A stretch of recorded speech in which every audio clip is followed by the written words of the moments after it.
They're out of money. I'm your host, Steve Metre, and thanks for joining me today. In our show today, you won't believe what just happened at America's largest bank, and what it indicates is the U.S. consumer is in a dire situation.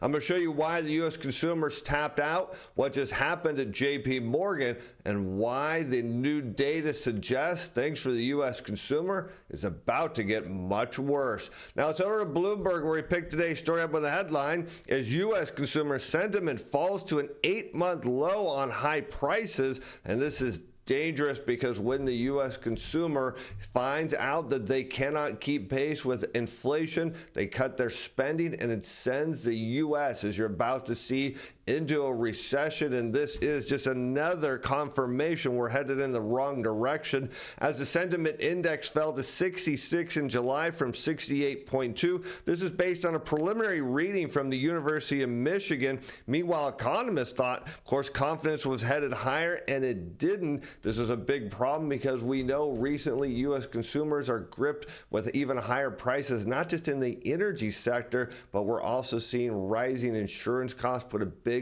dent in consumers' wallets. And we can see the evidence here that consumers just cannot afford higher prices. As we take a look at the University of Michigan Consumer Sentiment Survey in blue, now this is the final monthly reading, so we don't see the preliminary reading here, which is actually lower than where we're at right now against the consumer price index. That's shown in red on a year-over-year rate of change. And it's not unusual when we come from a really deep point in lack of confidence that you see confidence starts to rally, particularly as inflation comes down, because consumers start to believe they're going to get ahead, and then something shifts, and you see, of course, there's another leg down in confidence, and that brings inflation down even more, which is really a sign that demand is actually falling apart in the economy, which is something politically were not wanting to happen at large scale. Remember, we talked about in the show the other day, the political elites wanted to bring the economy back in balance. We said no, they're actually going to crush demand, and now we see evidence of that.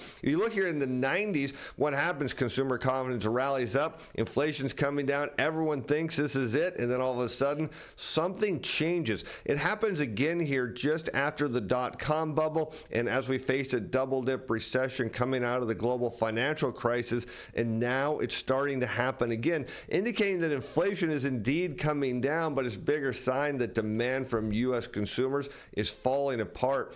And the evidence of that comes by compensation growth. As we look at total compensation shown as average hourly earnings multiplied by average weekly hours of production and non-supervisory employees, this shown in red on a year-over-year rate change against the University of Michigan Consumer Sentiment Survey in blue.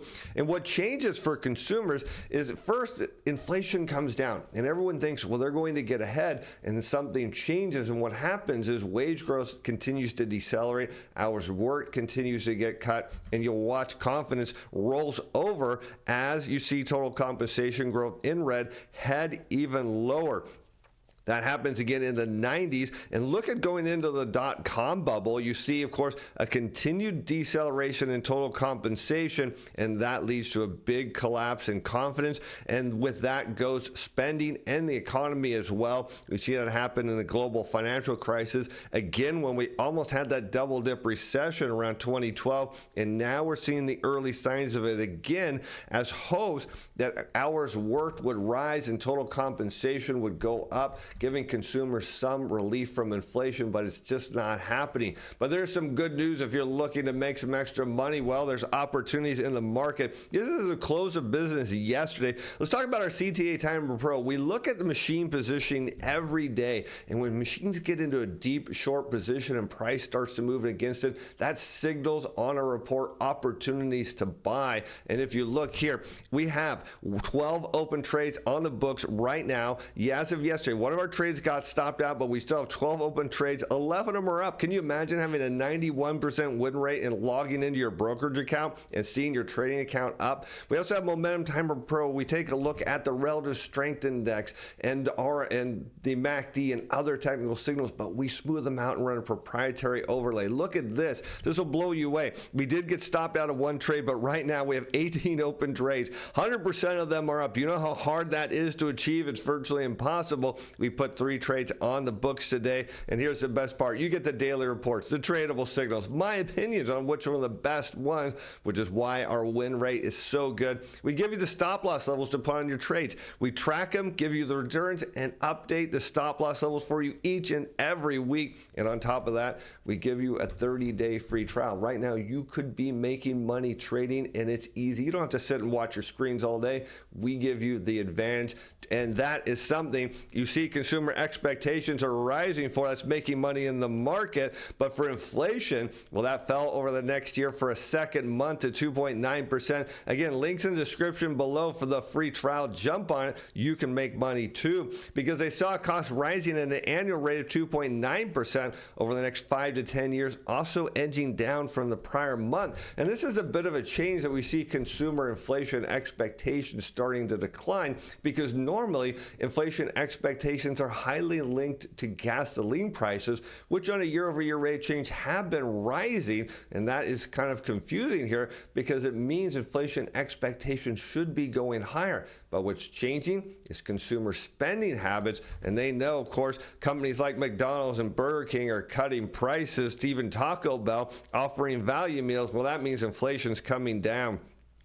And here you can see U.S. regular all formations gas price. This shown in red in terms of dollars per gallon against the University of Michigan inflation expectations. And you'll note what happens typically is there are times that you see inflation expectations decline, and what that means, gasoline prices come down. So it's fairly rare that you see inflation expectations lead gasoline prices lower. Usually it happens the other way, but there's a couple times, and each and every time gasoline prices come down. And the reason that is because consumer spending habits change. They cut back on their energy usage, and that sends gasoline prices and then further sends inflation down.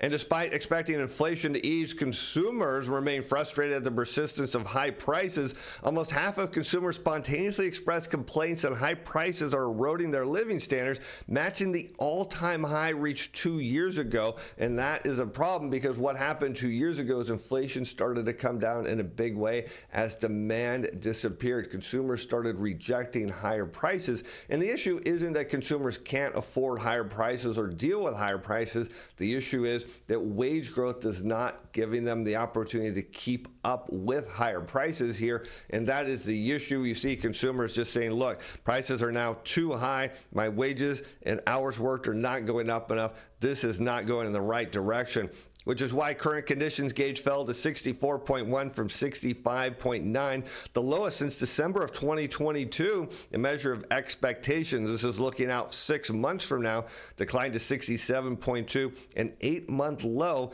from 69.6. So you're seeing here confidence falling across the board. And when that happens, well, consumers start to spend less. As we can see, the buying conditions for durable goods dropped to 85, the lowest in just over a year, as consumers' perception of their financial situation now and in the future deteriorated in July, which each falling to the lowest level since October. And again, when consumers lose confidence, the first thing that tightens up is their wallet. They stop spending money, they start building up their savings and start paying down their debt. Of course, we know debt records are just outrageously high, again, with debt service costs at multi-decade highs, and of course savings rates are very low. Look for a change in consumer habits, and here you can see as consumer confidence declines, what it means is manufacturers' new orders are indeed going down. This happens each and every time, indicating that what we know going forward is that, of course, new order growth is going to decline, and with that,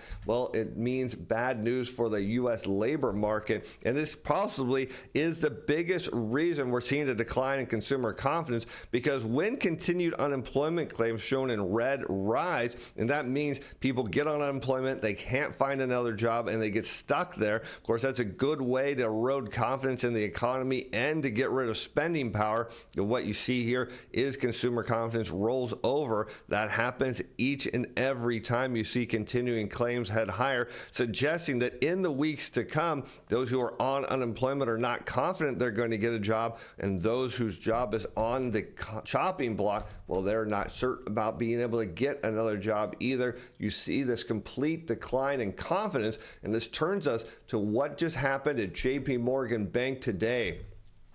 As JP Morgan notches record profit on Visa gain and deal making jump, and while the headline looked good, well, underneath there's something about the U.S. consumer that tells us there's a problem. As there's been some progress bringing inflation down, but there's still multiple inflationary forces in front of us: large fiscal deficits, infrastructure needs, restructuring of trade, and rematerialization of the world, as according to CEO Jamie Dimon. Therefore, inflation and interest rates may stay higher than the market expects. Well, right now, the market is not expecting the Fed to cut in July, and we can see here again the federal funds rate shown in blue against two-year Treasury yields. You want to know what the Fed really follows? It follows the market expectations, and what we can see is two-year Treasuries are not breaking down quite like they have been in other cycles to give the Fed indication it's time to cut. But despite notching the highest quarterly profit in the history of American banking, JP Morgan's results fell short on a few key metrics. One of them is expenses climbed more than expected as the bank took its highest provision for loan losses since the early days of the pandemic. And what this means is JP Morgan is seeing signs that consumers are running out of money, and that means they're missing and being late on their bills. That suggests delinquency rates are headed higher. And of course, that means JP Morgan has got to put money aside for that. And we find notable that a reversal from last quarter, the bank actually built reserves by $821 million versus a $72 million release in the quarter one.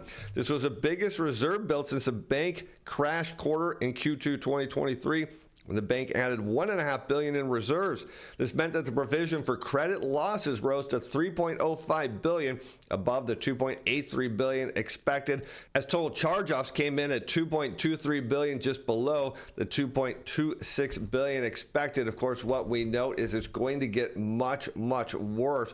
And here you can see again, as consumer sentiment declines, when you look at the delinquency rate on all loans at commercial banks, well, there's something that coincides with that, and that means consumers running out of money, unable to pay their bills, delinquency rates rising. And what JP Morgan's doing is beginning to build their loan loss reserves because they know what is coming. If confidence continues to fall and consumers tighten their wallets, well, it means not only they're not going to spend anymore, it means they don't have the ability to pay on their debt. And for U.S. consumers, it's going to get even worse, because the U.S. Producer Price Index today indicated that prices are rising slightly more than forecast on the margin. What we know is that producer prices tend to push through into consumer prices, and this is dangerous. But of course, there's another side to the story, and that is consumers are rejecting higher prices here. The Producer Price Index for final demand rose 0.2% from a month earlier, according to the BLS. Compared with a year ago, the PPI rose 2.6%. The report on wholesale inflation follows a more closely watched Consumer Price Index, which showed the first decline since the onset of the pandemic and put the Federal Reserve on track to start lowering interest rates as soon as September. That is, of course, if two-year Treasury yields agree with that. But here's the problem. What we've seen is a Consumer Price Index shown in blue against final demand for the Producer Price Index in red. And what you can see here, there's been a big increase in final demand prices on a year-over-year rate of change against a decelerating Consumer Price Index. The problem is this is going to drive prices higher for consumers, and we've seen this happen a few times in the past when producer prices are rising against slowing consumer prices. And what that means is that producer prices are about to peak and roll over because demand is going to get further eviscerated here as consumers continue to reject higher prices. This is not good because in the short run, it means prices are going up. The consumer wallets are not going to get stretched as far. It's going to send more people to the unemployment line as hours worked get cut. And the PPI report showed services costs increased 0.6%, with nearly all of the advance tied to a 1.9% jump in the margins of wholesalers and retailers. And good luck with that. Consumers are already balking at price increases there. Good prices, meanwhile, fell 0.5%. When you remove food and energy and trade, which is important, the less volatile measure favored by many economists, prices remain unchanged. That's right, at 0% month over month. Compared with a year earlier, the gauge moderated to a 3.1% rate. And here you can see the big driver behind final demand of the producer price index, again shown in red. It's crude oil or energy prices. We know that consumers cannot afford higher energy prices at the pump. It is just not good. It is cutting into their discretionary spending, and all that means is less money to be spent out on higher prices on the discretionary side of the economy. As people cut back, that means less demand, less jobs, and all but certainly we're headed into recession, which is again why JP Morgan raised their loan loss reserves as cost of processed goods for intermediate demand, which reflect prices earlier in the production pipeline, fell 0.2%, the third decline in the last 4 months. And what we note is things for the U.S. consumer are indeed going to get worse. They are now confirmed to be out of money. We see signs of that all throughout the economy. What this means in the quarters to come, banks are going to continue to raise their loan loss reserves. We're going to see demand fall, unemployment rise until we have an all-out recession that's going to be matched with a financial crisis. And with that, I'm Steve Van Metre. Thanks for watching. Thanks for being fans. Bye now.